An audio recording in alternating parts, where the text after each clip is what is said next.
Welcome to Teja TV news. ఈ రోజు వార్తలకి స్వాగతం.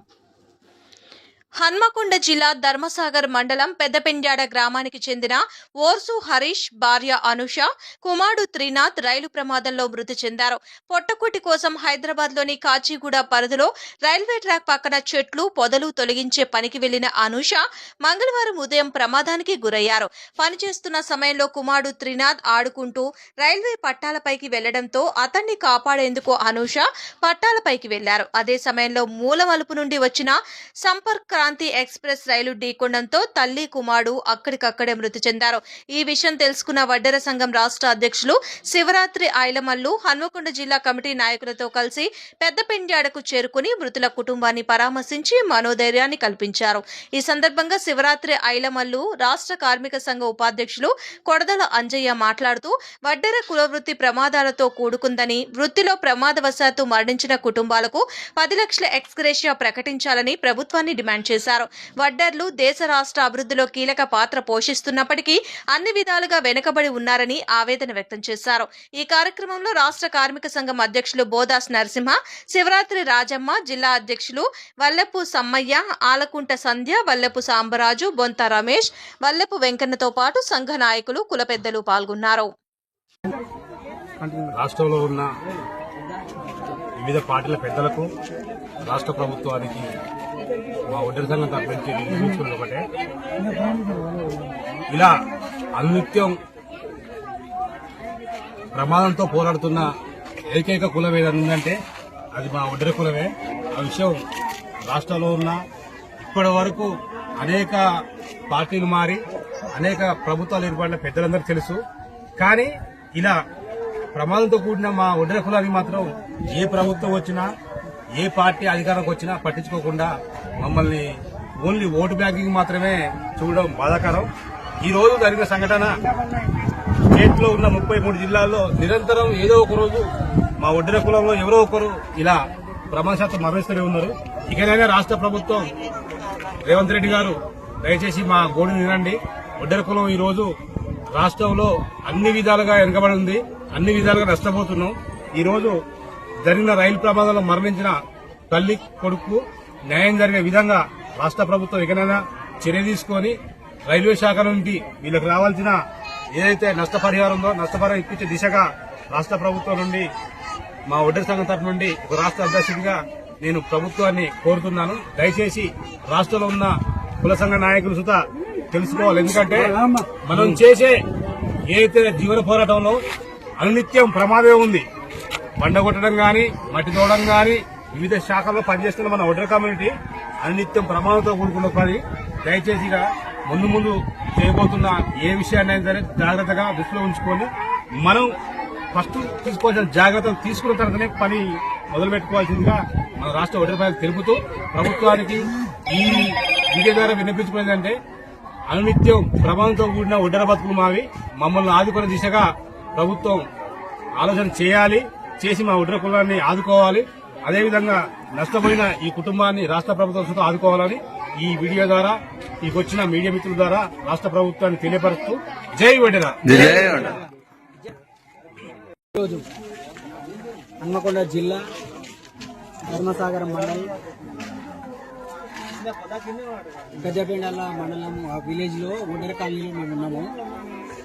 ఇక్కడ దగ్గర ఒక 60 నుంచి 70 ఇళ్ల దాకా ఉన్నాయి. ఏ ఒక్కరికి కరెంటు లేదు, రోడ్లు లేవు. మా కార్లే పర్లాంగ్ దూరంలో పెట్టి నడిచి రావాల్సిన పరిస్థితులు ఉన్నాయి. మా వడ్డెరలో బతుకులు అంటే ఏ గవర్నమెంట్ వచ్చినా మా బతుకుల మీదనైతే అతి హీనమైన బతుకులుగా ఉన్నాయి. ఇది ఇంకా కూడా ఇట్నే కొనసాగితే మేము ఏ విధంగా ముందుకు పోగలుగుతాం? ఎన్నో పోరాటాలు చేసి కార్పొరేషన్ కావాలని, బడ్జెట్ కావాలని ఎన్ని మేము ప్రయత్నాలు చేసినా గానీ మా జీవితాలు మాత్రం అట్టడుగులనే ఉన్నాయి. ఈరోజు బతుకు తెరువు కానీ హైదరాబాద్ పోయి పని చేసుకుంటూ కూలి పని కానీ పోయిన అటువంటి మా సోదరి, మా బ్రదర్ వాళ్ళ భార్య చిన్న పిల్లని వేసుకొని రైల్వే ట్రాక్ అమ్మటి పని చేస్తుంటే ఆడుకుంటా పోయి ఆ పిల్లగాడిని రక్షించడానికి పోయి తల్లి కొడుకు ఇద్దరు ఆ రైలు కింద పడి చనిపోయారు. ఇట్లనే ప్రతి ఒక్క ఈ 4 నెలల నుంచి కంటిన్యూ చూస్తున్నాము. 40 మంది చనిపోయారు ప్రమాదవశాత్తు. 20 మంది సహజంగా హార్ట్ అటాక్ల వల్ల దాని వల్ల చచ్చిపోతే 20-25 మంది ప్రమాదాలతోనే చనిపోతారు. ఈ తెలంగాణలో మీ ఉన్న ఒడ్డెర ప్రజలము అతి కష్టమైన పని చేసేది మేమే, ప్రమాదకరమైన పని చేసేది కూడా మేమే. మా వాళ్ళకు ప్రమాదంతోనే ఆటలాడతారు. ఆయన ఏ గవర్నమెంట్ మాకు ముందుకు వస్తలేదు, మమ్మల్ని ఆదుకుంటలేదు, మాకు సేఫ్టీ ఇస్తలేదు, మాకు ఇన్సూరెన్సులు ఇస్తలేదు, మాకు రకరకాల బాధలున్నాయి, కష్టాలున్నాయి. మాకు గోడింపించుకుంటాను కూడా ఎవరు దిక్కు లేకుండా అయిపోతుంది. ఈ ప్రభుత్వాన్ని నడుపుతున్నటువంటి కాంగ్రెస్ ప్రభుత్వము, రేవంత్ అన్న నువ్వు అంటే మాకు చాలా గౌరవం ఉందన్న, మా కులానికి న్యాయం చేస్తావన్న నమ్మకం ఉంది. అట్లానే మీరు ఒక కార్పొరేషన్ చైర్మన్ పెట్టిరు. ఇప్పుడు జరిగిన ప్రమాదాలలో ఏ ప్రమాదం కాడికి ఆమె రాలే. ఆమె వచ్చి ఏమన్నా సలహా ఇస్తుందా? గిడ రోడ్లు లేవు, గిడ ఇండ్లు లేవు, కరెంటు మొత్తమే లేదు. ఈ రోజుల్లో కరెంటు లేని ఊర్లునే అన్న. అలాంటి దుర్భరమైన పరిస్థితులలో ఈ ప్రజలు మేమంతా ఏం కావాలన్నా, మేము ఎక్కడ పోవాలి? చూడండి, యానన్నా కరెంటు ఉందా? ఇంత కరెంటు లేదు. ఇక్కడ జరిగినటువంటి అన్యాయం ఆమె ఒక్కదాన్ని కాదు బాధ. ఈ తెలంగాణలో ఉన్న ఒడ్డెర ప్రతి ఇంట్లో ఒక ప్రమాదంతోనే పనిచేస్తున్నాం మనం. ఇలా ఆమెకు జరగవచ్చు, రేపు ఇంకోళ్ళకి జరగవచ్చు. ప్రమాదానికి మాకు ఇన్సూరెన్స్ కూడా లేదన్నా. ఎట్లా చేయాలన్నా? మేము ఈ తెలంగాణలో ప్రజలం కాదా? మా ఓట్ల అక్కడికి వస్తలేవా? మేము ఓటేస్తే సరిపోతుందా? మమ్మల్ని కూడా మీరు ఆదుకోవాలన్నా. ప్రతి ఒక్క బిడ్డకు మీరు ఇన్సూరెన్స్ కల్పించండి. ఇంకోటి, ఎక్కడైనా ఏ ప్రైవేట్ లో చేసినా గవర్నమెంట్ లో చేసినా సేఫ్టీ అనేది ఇంపార్టెంట్ చేయండి సార్. ఇట్లాంటివి చేయకపోతే మాకు ఇబ్బంది అవుతుంది. మీరు కార్పొరేషన్ చైర్మన్ పెట్టిరు, బడ్జెట్ పెట్టిరా, పెట్టలేదా? ఆమె ఎక్కడుంది, తింటుందా, ఉంటుందా? మాకు ఏం తెలుసలేదు. ఈ రోజు జరిగినటువంటి పరిస్థితులకు మేము అన్యాయం అయిపోతున్నామన్నా.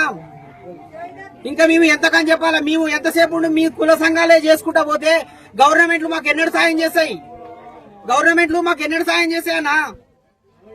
కాంగ్రెస్ కోసం పోరాటం చేసినాం మేము. కాంగ్రెస్ కోసం అన్ని రకాలుగా మేము చేయాల్సిన అన్ని చేసినాం. ఎంక్వైరీ చేయండి మా మీద. మా ఒడిరోళ్ళందరూ కాంగ్రెస్ కాదా?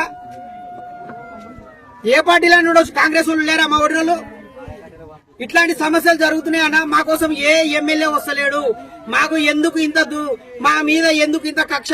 మా మీద ఎందుకు ఇంత నిర్లక్ష్యం ఈ గవర్నమెంట్లకు?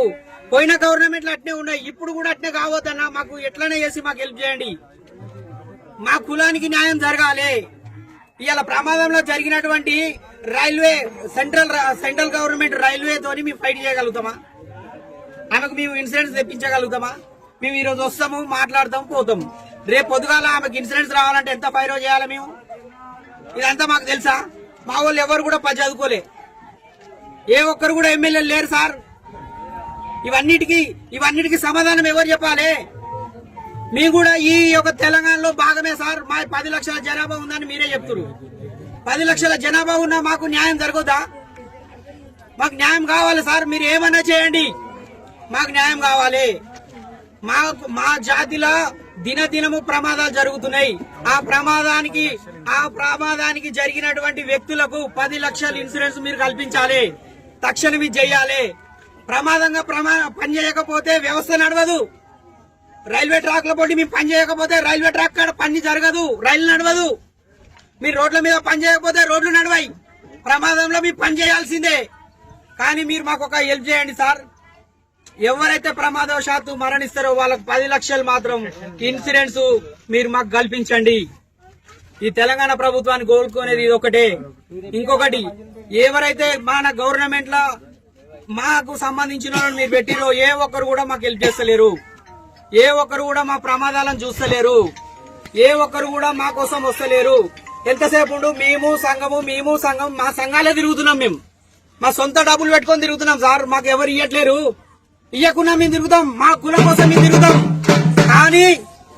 కానీ మీరు చేయాల్సింది మాకు ఒకటే. ప్రమాదవశాత్తు ఎవరు మరణించినప్పటికీ తెలంగాణ రాష్ట్రంలో ఎక్కడైనా సరే మీరు న్యాయం చేయాలనుకుంటే మాత్రం ఇన్సూరెన్స్ కల్పించండి. 10 లక్షల ఇన్సూరెన్స్ మాత్రం ఖచ్చితంగా కల్పించాలి. ఈ సెంట్రల్ గవర్నమెంట్ లో జరిగింది కాబట్టి ఎక్స్గ్రేషియా ఖచ్చితంగా మాకు ప్రకటించండి. ఏ ఒక్కరు రారా సార్? ప్రాణాలు పోతున్నాయి సార్. ప్రాణాలు పోతుంటే కూడా ఒక్కరు కూడా రారా సార్? మీరు చేసేది ఇదే సార్ న్యాయము? ఏ ఒక్కరు యాన్నో ఒక్క ఆయనకు ఏదో చిన్న దెబ్బ తాగులతో ఉరుకుతున్నారు సార్. ఎమ్మెల్యేలు 2 తల్లి బిడ్డలు చనిపోయారు సార్. ఒక్కరు కూడా వస్తలేరు. ఇది కరెక్ట్ గా సార్. మాకు కావాల్సిన నిర్ణయాలు మీరు తొందరగా మాకు చెయ్యండి. ఖచ్చితంగా మాకు ఇన్సూరెన్స్ కావాలి. మీ చైర్మన్ ఇచ్చిన ఓటర్లకు ఎంపీసీ చైర్మన్ ఇచ్చిన అనేది వద్దు. మాకు న్యాయం జరగని ఆ పదవులు మాకు ఉంటేది లేకుంటేది అవసరం లేదు మాకు. మీరు వీలైనంత తొందరగా మా కష్టపడే బిడ్డలకు ఇన్సూరెన్స్ కల్పించమని, ఈ ఒడ్డెర కులానికి న్యాయం చేయమని మిమ్మల్ని సవినయంగా కోరుతున్నాం సార్.